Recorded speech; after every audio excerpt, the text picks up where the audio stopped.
नमस्कार, मैं juice uncle और बिजनेस की पाठशाला में आपका स्वागत है।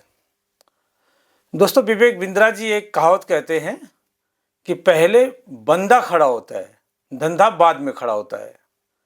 इसका मतलब ये है कि जब आप बिजनेस शुरू करते हैं तो आपका विजन आपको पहले ही पता होना चाहिए कि आपको इसको कहाँ तक लेके जाना है, आपका गोल क्या है। फिर आप बिजनेस करेंगे तो वो बिजनेस जो है बड़े लेवल पे जाएगा। दोस्तों, मैंने अपने लाइफ में कम से कम 1 दर्जन लोगों को बिजनेस कराया। किसी को पैसा दे के बिजनेस कराया, किसी को मैंने आइडिया दे के बिजनेस कराया, तो किसी को मैंने आइडिया और पैसा दोनों दे करके बिजनेस कराया। लेकिन मैंने क्या पाया इसमें कि जैसे ही लोगों को कोई काम कराया गया या लोगों ने कोई धंधा शुरू किया, तो 5-6 महीने के बाद जैसे ही उनको कुछ प्रॉफिट आने लगा तो वो लोग उसमें से पैसे निकाल करके सीधे घर बनाने में लग गए। थोड़ा पैसा हुआ तो ईंट गिरा लिया, थोड़ा पैसा हुआ तो रेत गिरा लिया, थोड़ा पैसा हुआ तो सरिया गिरा ली और घर बनाने लगे। और पहले 5 साल में लोग घर बनाने में ही उलझ गए।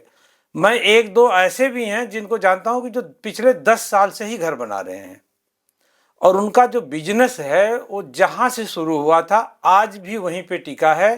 कईयों की पोजीशन तो उससे बिल्कुल नीचे आ गई है।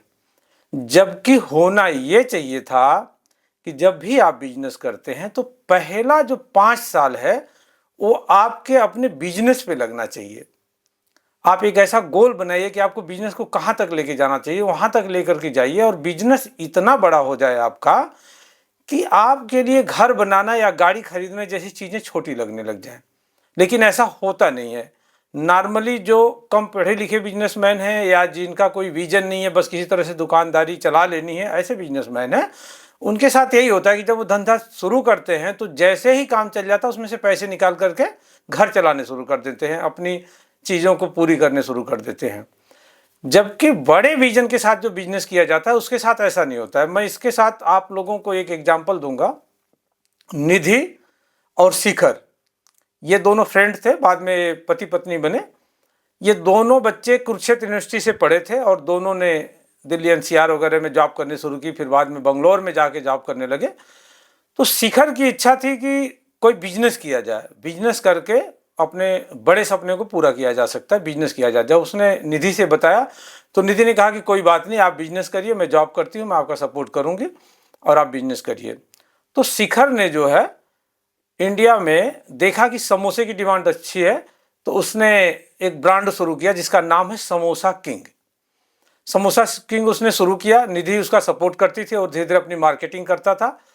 और एक समय ऐसा आया कि जब शिखर के पास 8,000 समोसे के ऑर्डर हो गए। जब 8,000 समोसे के ऑर्डर हो गए तो शिखर को ये लगने लगा कि अब ये 8,000 समोसे मेन पावर से, कारीगरों से नहीं बनवाया जा सकता। इसके लिए हमें मशीनरी चाहिए, ज़्यादा जगह चाहिए, टेक्नोलॉजी चाहिए। और इस चीज़ों की खोज में निकल गया। और जब उसको मशीन वगैरह का पता लगा तो उसको पैसे की ज़रूरत पड़ी। तो बंदे ने अपने धंधे को बड़ा करने के लिए, अपने सपने को पूरा करने के लिए, जो अपने सपनों का घर था, जो फ्लैट था, उसे बेच दिया। और बेच करके जो पैसा हुआ उससे उन्होंने वो मशीनें लेके आए, वो इक्विपमेंट्स ले करके आए, अपनी स्टोरेज को, जगह को बड़ा किया और अपने काम को आगे बढ़ाने लगे। और आज के डेट में वो 30,000 समोसे पर डे बनाते हैं। भारत की सबसे बड़ी समोसा बेचने वाली कंपनी बन चुकी है। 30,000 समोसे बनाते हैं और आज समोसा किंग 9,000 करोड़ का मालिक है। 9,000 करोड़ का एम्पायर इनका, 900 करोड़ का एम्पायर इनका शुरू हो चुका है।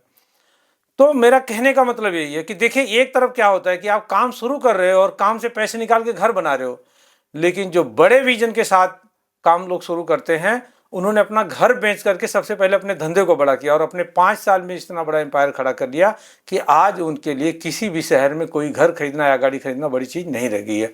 तो दोस्तों, मेरे कहने का यही मतलब होता है कि जब भी धंधा को शुरू करते हैं, कोई बिजनेस शुरू करते हैं, तो सबसे पहले तो उसका गोल सेट करें कि आपको उसको कहाँ लेके जाना है, कहाँ तक जाना है, और फिर उसके लिए अपनी जान झोंक दें और पहले 5 साल अपने बिजनेस में लगाएं, ना कि उससे पैसे निकाल के अपनी लग्जरी को पूरा करने में लगाएं और बिजनेस में लगाएं।